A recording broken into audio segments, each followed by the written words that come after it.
വിശുദ്ധ യോഹന്നാന്റെ സുവിശേഷം 6-ാം അധ്യായം 37-ാം വചനത്തിൽ കർത്താവിന്റെ വചനം പറയുന്നു, പിതാവ് എനിക്ക് നൽകുന്നവരെല്ലാം എൻ്റെ അടുത്ത് വരും, എൻ്റെ അടുക്കൽ വരുന്നവനെ ഞാൻ ഒരിക്കലും തള്ളിക്കളയുകയില്ല. എത്ര പേര് ഈ വചനത്തിൽ വിശ്വസിക്കുന്നു?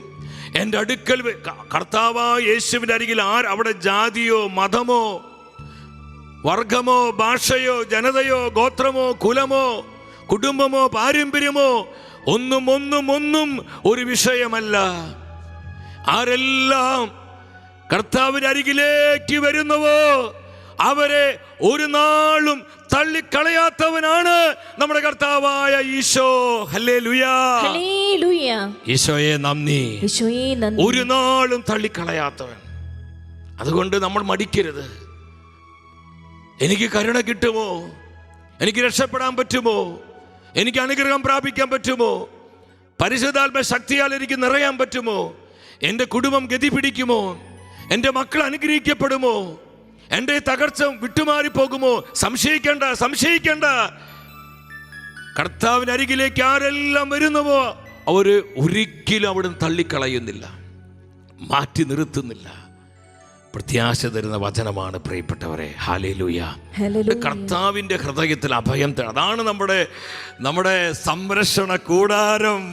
നമുക്ക് സുരക്ഷിതമായ കൂടാരമാണ് കർത്താവിൻ്റെ തിരുഹൃദയം. വിശുദ്ധനായ ജോൺ പോൾ രണ്ടാമൻ മാർപ്പാപ്പ ഇപ്രകാരം പറഞ്ഞു.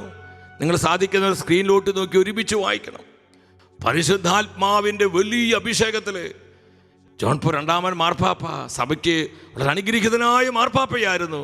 മാർപ്പാപ്പ ഇപ്രകാരം പറയുകയാണ്, ഇപ്പോൾ വിശുദ്ധീകരണത്തിൻ്റെയും സഹനത്തിൻ്റെയും കരുണയുടെയും ഒരുക്കത്തിൻ്റെയും സമയമാണ്.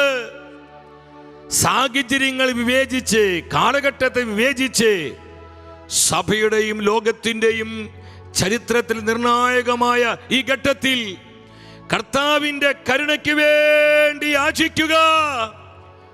ഒരു പ്രവാചക ശബ്ദത്തോടെ സഭാ മക്കളോട് വിശുദ്ധനായ ജോൺ പോൾ രണ്ടാമൻ മാർപ്പാപ്പ പറഞ്ഞു, മക്കളെ, ഇത് വിശുദ്ധീകരണത്തിൻ്റെയും ദൈവകരുണയുടെയും ഒരുക്കത്തിൻ്റെയും സഹനത്തിൻ്റെയും സമയമാണ്.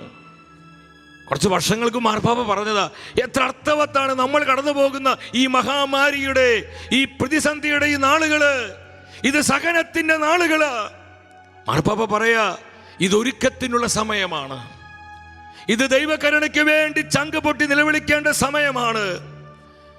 കാലഘട്ടത്തെ വിവേചിച്ചുകൊണ്ട് ലോകത്തിനും സഭയ്ക്കും വേണ്ടി നിങ്ങൾ കരുണയ്ക്കായി യാചിക്കുക, ദൈവകരുണയ്ക്ക് വേണ്ടി നിലവിളിക്കുക.